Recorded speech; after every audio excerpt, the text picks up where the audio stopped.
Minuga liitub debatiks, mis tõotab tulla elav, Jeffrey Myron, Harvardi ülikooli majandusteaduse vanemlektor ja Cato instituudi majandusuuringute direktor. Dan Perry, rahvusvaheliste suhete analüütik ja uudiskirja Küsi küsimusi hiljem autor. Ning Nathan J. Robinson, ajakirja Current Affairs peatoimetaja ja raamatu Miks sa peaksid olema sotsialist autor. Enne kui teid kõiki tervitan, vaatame selle loo tausta. Vaadake. Sellel suvel sai Elon Muskist korraks maailma esimene triljonäär. SpaceXi muljetavaldav börsidebüüt tõstis tema hinnangulise varanduse üle $1 triljoni piiri. Peaaegu kujuteldamatu rikkuse koondumine ühe inimese kätte. Ja see toimub ajal, mil Ameerikas käib palju suurem vaidlus rikkuse ja kapitalismi üle. Rikkaim, 1%, kontrollib nüüd umbes kolmandiku leibkondade varast. Samal ajal kui demokraatlik sotsialistliku vasaktiiva poliitikud koguvad populaarsust, kampaaniat tehes ülirikaste kõrgemate maksude, laiendatud avalike teenuste ja suurema riigi rolli nimel majanduses. Äärmise rikkuse pooldajad väidavad, et sellised varandused nagu Muski oma tekivad peamiselt ettevõtete omamise kaudu, mis toovad uuendusi, annavad inimestele tööd ja loovad tohutut majanduslikku väärtust. Kriitikud väidavad, et kui rikkus koondub nii tugevalt, võib see süvendada ebavõrdsust, moonutada poliitilist mõju ja jätta liiga palju majanduslikku võimu väheste kätte. Kus tuleks siis piir tõmmata? Kas nii suure rikkuse kogumine on tegelikult majandusele kasulik? Ja lõpuks, kas triljonärid peaksid üldse olemas olema?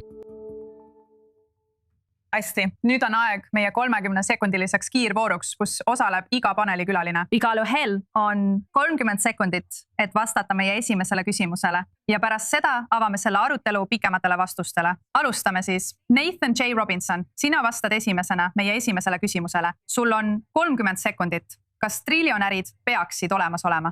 Tuletame meelde, kui suur summa on $1 triljon. Kui sa teeniksid iga päev $1 miljon, kuluks sul selle kogumiseks peaaegu 3000 aastat. $1 triljon ulatuks päikesest kaugemale. Selline rahasumma ei tee inimesi õnnelikuks. Kui oled miljonär või isegi miljardär, läheb sul juba hästi. Saad kõik, mida soovid. Kas $1 triljoni omamine oleks mingis abstraktses mõttes õigustatud, kui kõigil läheks hästi? Arvan, et pole kahtlustki, et see pole õigustatud. Kui on inimesi, kes on hädas, kui tänavatel on kodutuid, kui on inimesi, kes ei saa endale lubada toitu, ei saa endale lubada ülikooli või häid koole, ma arvan, et meie ühiskonnas ei saa sellist ebavõrdsust kuidagi õigustada. Hästi. Jeffrey Myron, 30 sekundit. Kas triljonärid peaksid olemas olema? Minu peamine mõte on, et see ei ole selgelt määratletud küsimus. Valitsused ei saa midagi teha, et takistada triljonäride olemasolu. Kui kehtestada seadusi või poliitikaid, mis püüavad seda piirata, inimesed, kellest saavad triljonärid, leiavad viise oma vara jagamiseks abikaasade ja laste vahel ning keerukate finantslepingute abil. Nii et see on lihtsalt lootusetu eesmärk. Seega me ei peaks sellest üldse rääkima. Lisaks võivad tekkida väga halvad olukorrad, kui rikkus koondub liiga palju. Valitsus on nende eest peamiselt vastutav. Hästi. Ja viimasena, kuid mitte vähem tähtsana, rahvusvaheliste suhete analüütik Dan Perry, 30 sekundit sellele küsimusele vastamiseks. Kas triljonärid peaksid olemas olema? Tänaste dollarite väärtuse ja ostujõu juures ei peaks nad olemas olema, sest $1 triljon on rohkem kui paljude riikide SKP. Ma arvan, et erandjuhtum selgitab seda. Vaba turg, me kõik pooldame seda. Ma olen ise ka kapitalist. Aga kui vaba turg looks olukorra, kus ühel inimesel oleks kogu rikkus ja kogu sissetulek ning 8 miljardil ei oleks mitte midagi, on ilmselge, et seda lubataks. Igas riigis puhkeks täielik revolutsioon. Nii et enamik ühiskondi, mida ma tean, pooldab mingil määral ümberjagamist. Ja saatõttu on kehtestatud põhimõtted, et meil peab näiteks olema progressiivne maksustamine. Ja siis tekib küsimus, kas me oleme ebavõrdsuse optimaalses punktis. Ja ma arvan, et tegelikult me ei ole. Hästi, olgu. Nüüd anname meie paneeli liikmetele võimaluse vastata pikematele küsimustele. Ma tahan alustada sinust, Nathan. Elon Muskist saab maailma esimene triljonär aastal, mil me näeme toidutalongide kärpeid, rekordilist vaesust, sõda, mis möllab kogu Lähis-Idas. Kas see on sinu silmis märk sellest, et kapitalism toimib või hoopis sellest, et see on põhimõtteliselt kokku varisenud? Jah, see hakkabki kokku varisema. Ma arvan, et me liigume järjest lähemale sellele punktile, millele Dan viitas. Nagu Dan ütles, ja see on oluline, keegi meist ei lepiks olukorraga, kus kogu rikkus oleks koondunud ühe inimese kätte ja kellelgi teisel poleks mitte midagi. mitte kellelgi teisel poleks midagi. See viibki meid järjest lähemale sellisele feodaalsele olukorrale. Ja üks probleemidest on see, et äärmusliku rikkuse koondumisega kaasneb võim, kaasneb korruptsioon. Me nägime, et Elon Musk tahtis tõesti, et Donald Trump valitaks 2024 aastal. Nii et ta kulutas $100 miljoneid, et valimisi mõjutada. Me ei tea, kas see tegelikult midagi muutis, aga asi on selles, et kui kellelgi on võimalik peaaegu lõputult raha kulutada, siis nad saavad sisuliselt osta endale soovitud poliitilisi tulemusi. See tekitab omamoodi lõputut tsükli. Ja muidugi pärandatud rikkus tähendab, et selline feodaalne rikkuse struktuur kandub edasi järgmisele põlvkonnale. Huvitav. Tead, Jeffrey, ma tahaksin kuulda sinu arvamust selle kohta. Ma mõtlen, et minu arvates mängivad valitsuse katsed teha majanduses erinevaid niinimetatud häid asju palju suuremat rolli ebasobivate rikkuse koondumiste tekkimisel kui miski, mis tuleb vabaturult. Vabaturud võimaldavad muidugi mõnel inimesel omada äärmuslikku rikkust ja on olemas näiteid äärmuslikust rikkusest, mis tuleneb korruptsioonist, pettusest ja superkapitalismist ning kõigest sellest. Kuid lisaks teevad valitsused selliseid asju nagu elektrisõidukite subsideerimine. See on osa põhjusest, miks Tesla lõpuks edukaks sai. Valitsus subsideeris kosmoselende. See on osa põhjusest, miks SpaceX on edukas. Ja selliseid näiteid on miljoneid veel. Need on palju hullemad kui see, mis juhtub siis, kui näiteks Steve Jobs leiutab iPhone'i ja paljud inimesed tahavad iPhone'i osta. Nii saabki Steve Jobs väga rikkaks. Aga see on sellepärast, et ta lõi midagi, mida paljud inimesed tahtsid. Dan, ma nägin, et sa raputasid pead. Kas sul on midagi öelda? Vaata, ma mõtlen. See on tavaline väide selle kohta, kuidas valitsus on halb. Ja ma ütlen sulle, halb valitsus ongi halb. Ja paljud valitsused, võib-olla enamik, on tõesti halvad, aga mõni valitsus on hea. Ma tulen tagasi oma erandjuhtumi juurde. Mis siis, kui vabad turud ei tagaks, et iga 6-aastane laps saaks 1. klassi hariduse? Tead, mul oli kunagi sõber, kes ütles mulle, et nad kindlasti peaksid, kui nende vanemad suudavad selle eest maksta. Ei, see on valitsuse roll, punkt. Valitsustel on igasuguseid häid asju, mida nad mitte ainult ei peaks tegema, vaid ka peavad tegema. Võib-olla ei vii sinu uskumatult kena villan ühtegi teed, sest sa elad üksi mäe otsas. Valitsus peaks selle ehitama. Nii et idee, et valitsused loovad ebavõrdsust, on minu arvates väga-väga ebaõiglane ja mõnevõrra ebatäpne. Sest lõpuks, mis selle siis põhjustas? Et keskmine tegevjuht teenis 1980 aastal USA suurtes ettevõtetes umbes 30 korda rohkem kui nende keskmine töötaja. Nüüd on see pigem 300 korda. Selle tegid tegelikult valitsused. Ja valitsused saavad seda tagasi pöörata. Ja seda tehti paljude eri meetmete kaudu, sealhulgas liberaliseerimise USAs ja Ühendkuningriigis, muudatustega drakoonilises kõrges maksustamises, teatud pensioniplaane ja aktsiaturge puudutavate regulatsioonidega. See lõi hulga, rääkimata muidugi sellest ringikujulisest skeemist, kus tegevjuhid määravad juhatused ja juhatused kiidavad heaks palgapaketid, mis on muidugi kapitalis. Need on aktsiaturul, tekitades veelgi suuremat rikkuse inflatsiooni. On palju asju, mida saaks teha nende asjade muutmiseks. Miks me tahaksime neid asju muuta? Sest vastamaks Natasha küsimustele, see ei toimi eriti hästi. Ja kuidas ma tean seda? Sest inimesed nagu Donald Trump valitakse ametisse. Süsteemis on palju viha ja see viha tuleneb paljudest erinevatest asjadest. Sealhulgas progressiivse äärmus vasakpoolsete liigsest sekkumisest. Selles pole kahtlustki. Kuid üks neist asjadest on ebavõrdsus.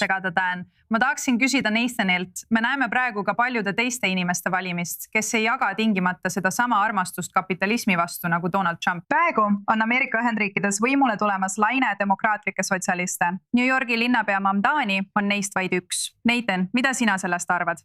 Ma tahaksin kõigepealt märkida, et tundub, et me kõik oleme nõus, et peaksime maksustama Elon Muski raha, sest Jeffrey näis seal tunnistavat, et kosmosereisid ja elektriautod on riigi poolt toetatud. Nii et Elon Muski $1 trillion oleks vähemalt õigustamatu. Aga sellest, et üle kogu riigi valitakse palju demokraatlikke sotsialiste, on näha, et inimesed ei nõustu Jeffrey seisukohaga. Nad tõesti arvavad, et rikkus on liiga koondunud ja nad on vihased, sest nad teavad, et valitsus võiks tegelikult rohkem ära teha. See, mida me New Yorgis nägime, oli see, et Zohar Mamdani valiti, sest ta ütles, et sul peaks olema võimalik endale oma linnas elamist lubada. See oligi tema põhiline platvorm. Ja ta ütles, et me teeme lastehoiu taskukohasemaks. Me teeme bussisõidu taskukohasemaks. Me tagame, et sinu üür oleks taskukohane. Ja nad lubadused kõnetavad inimesi, sest inimesed saavad aru, et pole õiglane, kui rikkus on nii koondunud ajal, mil tavalised inimesed peavad iga kuu vaeva nägema, et oma põhiarved makstud saaksid. Jeffrey, ma tahan pöörduda sinu poole. Libertaarne argument on, et rikkus on tasu loodud väärtuse eest, aga Muski varandus, ja sa mainisid seda, on suuresti üles ehitatud riigihangetele ja toetustele, mida nägime SpaceXi ja Tesla kaudu. Kas see on tõesti vabaturu edu või on see, võiks öelda, sotsialiseeritud risk ja erastatud kasu? Ma arvan, et suur osa sellest ei ole vaba turu edu. nagu Nathan märkis, olen ma kindlasti olnud kriitiline nende suhtes, kes on saanud rikkaks maksumaksjate arvelt, sest valitsus lõi programme, mis selle võimalikuks tegid. Ma arvan, et üks asi, mida tahaksin sellele arutelule lisada ja mis on seotud mõlema teise paneeli liikme poolt tehtud märkustega on, üks asi on öelda, et me peaksime ümber jagama, et aidata väga vaeseid või madala sissetulekuga inimesi. Olgu. Nagu juba märgiti, väga vähesed inimesed vaidlevad sellele vastu. Isegi enamik libertaarlasi aksepteeriks mingit ümberjagamist vaesuse vastaste programmide näol. Aga täna räägime me sellest, et minnakse nende inimeste kallale, kes on olnud väga edukad. Ja osa sellest edust on ebaausalt saadud ning see peaks kaduma. Sest valitsus ei oleks tohtinud luua tingimusi, mis seda võimaldasid. Aga sa võiksid ümber jagada kogu triljonäride vara, et püüda vaesust vähendada. Ja see muudaks olukorda vaid tühisel määral. Selgub, et triljonäre on väga vähe. Nii et isegi kui igal neist on palju vara, ei anna see ikkagi kokku piisavalt, et vaesuse määra või sarnaseid asju oluliselt mõjutada. Vaesuse vastased programmid on arutamist väärt. Triljonääride vastased poliitikad ei ole mõistlikud. Dan, ma näen jälle, et sa raputad pead. No ma mõtlen, see on absurdne, kui Elon Muski varandus ületab paljude riikide SKT ja võib-olla isegi enamiku riikide oma. Ilmselgelt see muudaks midagi. Nüüd on sul ainult üks triljonär, kes pole juba mõni nädal enam triljonär, aga ta saab jälle triljonäriks. Ja see arv ise ei ole nii oluline. Ma räägin ülirikastest inimestest ja ideest, et neid tuleb motiveerida, lastes vabaturul tegutseda. Ja ma arvan, et me kõik nõustume ka sellega, et see turg pole tegelikult nii vaba. Palju sellest on natuke see, mida Natasha ütles, vabaturu tasu sotsialistliku olukorra eest, millest saavad kasu ettevõtted, kes suudavad siis valitsusi ära osta. Ei, ma arvan, et tegelikult ma tahan, et inimesi motiveeriks võimalus saada palju rikkamaks kui teised. Ma saan aru, et innovatsioon sõltub sellest ja inimkonna areng sõltub sellest ning see ongi okei. Teine äärmuslik juhtum, kus kõigil on täpselt sama, olenemata sellest, mida nad on saavutanud, on sama rumal kui see, kui ühel inimesel on kogu rikkus ja sissetulek. Aga ma räägin sellest, kas me oleme optimaalsel tasemel. Ma ei usu, et me oleme. Mitte keegi ei vaja rohkem kui $100 miljardit ja kuna meil on mitmeid inimesi, kellel on rohkem kui 100 miljardit või rohkem kui 10 miljardit, ma olen üsna kindel, et kui nende maksimaalne marginaalmaksumäär oleks 20 ja selle lisa 100 miljardit, pealt saaksid nad ikkagi alles jätta, tead küll, 20 miljardit. See motiveeriks neid piisavalt, muidu mitte. Ja nad oleksid sunnitud kasutama igasuguseid räpaseid trikke, mille peale valitsus, sinu arvates Jeffrey, kui valitsused on ebakompetentsed, kuidagi, tead küll, lähekski õnge. Ma arvan, et seda tuleks proovida, sest nad on. Kindlasti oleks neile endiselt motivatsioon. Jeffrey, ma nägin, et sa raputasid pead. Kas tahad vastata? Ma tahan osaliselt vastata, rõhutades seda, mida ma alguses ütlesin. Me ei saa tegelikult olulist maksutulu koguda, kui me läheme triljonäride kallale. Kui üks riik seda teeb, kolivad need triljonärid mõnda teise riiki. Kui mitu riiki seda teevad, leiavad triljonärid viise, kuidas oma vara sugulaste vahel ära jagada või panevad selle libafirmadesse. Nad teevad igasuguseid loomingulisi asju. Seega on vale lootus, et me tegelikult kogume mingitki märkimisväärset maksutulu. See on osa põhjusest, miks hulk riike, kes kehtestasid varamaksud, on hiljuti oma varamaksud tühistanud.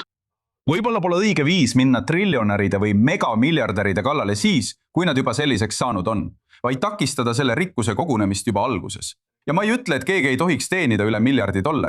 Ma ütlen, et selles punktis maksustada seda väga karmilt, enam-vähem nagu Põhjamaade mudelis, probleem poliitikutega, kes selle eest seisavad, need on sotsialistid Ameerikas ja erinevad populistid mujal, seisneb selles, et nad lähevad kallale ülemisele keskklassile. Nad lähevad kallale New Yorgi inimestele, kes teenivad $700,000, aga see ei tee sind New Yorgis tegelikult rikkaks. Ma ei läheks isegi nende kallale, kes teenivad alla $5 miljoni, aga üle $5 miljoni. Mõte, et sa tõesti vajad seda, vastasel juhul pole sul motivatsiooni olla suurepärane tegevjuht, on naeruväärne ning see võimaldab jõukuse kogunemist, mis on lausa groteskne. Tead, Nathan, tavapärane argument varamaksude vastu on see, et rikkad lihtsalt viivad oma ettevõtted, töökohad ja varanduse endaga kaasa.